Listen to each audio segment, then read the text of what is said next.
What's good, YouTube fam? It's your boy Uda back with another one. Man. When you say you're having a bad week, I think this is what's happening for Charlamagne the God. He's having a very, very bad week. It's just been going in a spiral effect, man, just snowballing. It all started with him getting at Kwame Brown, trying to side with Matt Barnes and Steven Jackson, who had Jeannie Buss, who is the GM for the Lakers, on. And from there, it's just been going bad. I think he's going to be sued by the family in Charlotte.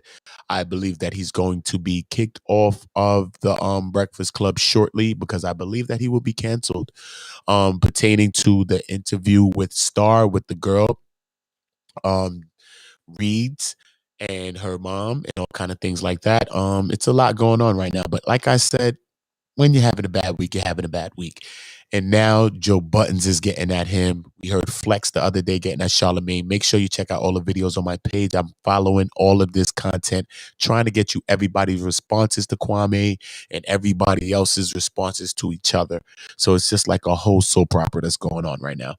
So Joe Budden is getting at Charlamagne now because Charlamagne is saying that their friendship's over. But the way Joe feels is that Charlamagne was taking shots at him since 2010 any which way.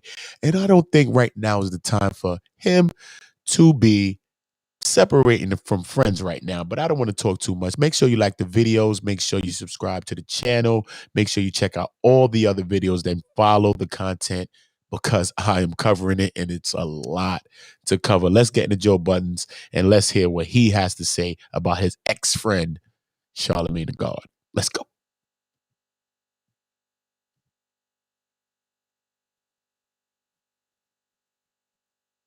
On Charlamagne because he appeared to be going out of his way to devalue me.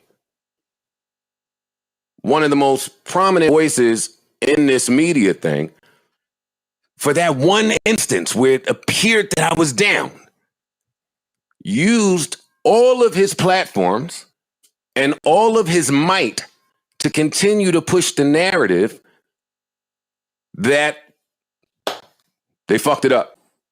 Joe fucked it up. Joe done business. It's all of the nasty shit that I'm staying away from because my moral compass tells me to stay away from it, even if I mention it. But all of that stuff is a pow.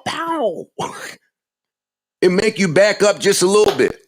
They fucked it up. Make you reassess some things. Joe fucked it up. Enter Joe's viewpoint on Duke. Since 2010, he has sat on that platform kicking my back in.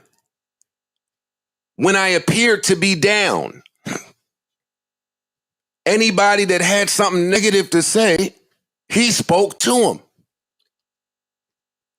He added fuel to anything that was negative Joe. 2010 to 2014, 15, not a mention of an album, music, none of that, but who cares?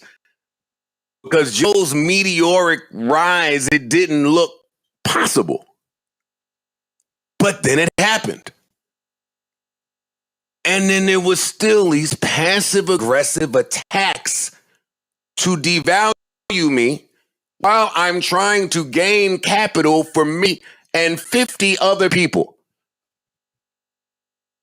I had a real problem with that. Just answer my question.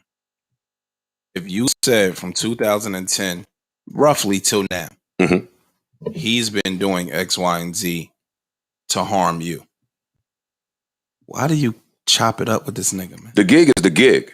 That's why I differ. The gig is the gig. That's why I differ. Gig is the gig. See, Ish, and this is where I differ. I just said this to Mandy on the phone this morning. She said, how you doing? How's your mental health? I said, Mandy, when everybody chooses their goal in life or their path, you have to take what comes on that path. Yeah, I agree with that. I chose this. Right. I picked this. You're right. They're going to throw their stones. They're going to throw bricks. They're going to want to see me fall on my fucking face. They're going to want to see me rise, fall, get loved, be hated. They're going to want all of that shit. And I'm prepared to get it because I chose this path. I'm with all the smoke. I have no reason to ever be mad at a Charlamagne, even with him doing all of that shit that he did. You ain't got to be mad. It's just saying we don't have to be besties. Right. Disagree. I'm not disagree. I think. Let me tell you I'm something. agreeing with Ish a little bit. Yeah, on I know, but I'm trying to tell y'all something, and then y'all can respond to it. Listen to this. Charlamagne not liking Joe Budden, and damn, see, this is what I wanted the podcast to be, transparent time. Charlamagne not liking Joe Budden is at the lowest of totem poles. Indeed. The lowest of the totem poles. He alters nothing for me. He changes nothing in my world. Where I'm going, there's the hedge fund niggas that don't like me. There's the board members that don't like me. There's the racist people at the companies that don't like me. It's the racism advertising that don't like me. It's real fights with people that do not like me that I have to exhaust energy on to eat and to feed people and to get my... Charlamagne is not that. So you just heard Joe Budden respond to what Charlamagne the guy said last week on his podcast. And remember, Charlamagne just felt like Joe Budden really didn't know business as much as he claimed to. And, you know, he felt like Joe was a little two-faced when it came to things he said on air and off air. Now, to sum it up, you know Joe Budden, he's going to get into his intellectual, politically correct bag. And he basically said, especially closer to the end of that clip, he felt like him and Charlamagne are on two different paths. And he basically said, you know, I'm not worried about guys on Charlamagne's level. I'm worried about the executives and the guys in the boardrooms, you know, the CEOs. You know, Joe had to get in his bag.